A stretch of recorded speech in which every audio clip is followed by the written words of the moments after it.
V lanskem letu smo naredili veliko, celovita sprememba zakonodaje, 4 novi zakoni z ukrepi zelo usmerjeni proti voznikom, ki vozijo mnogo prehitro in voznikom, ki se za volan usedejo pijani. Agencijo imamo, ki je danes predstavila že svoje prvo delo, analizo te množične nesreče pri Grosupljem.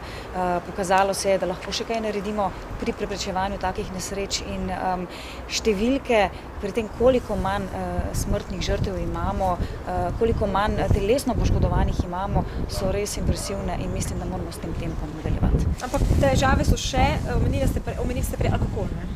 Alkohol je nekako, ga ne moramo popolnoma spraviti z naših cest. Stanje je bistveno boljše. To se vidi tudi pri miselnosti ljudi. Nekako ni več frajersko, da se usedeš v avto in si prej veliko spil, ampak še veliko stvari je pred nami. Svojce smo upoštevali zelo pri zakonodaji. Eno pri načinu dela, recimo konkretno policije, ker jim nudimo tudi psihološko pomoč.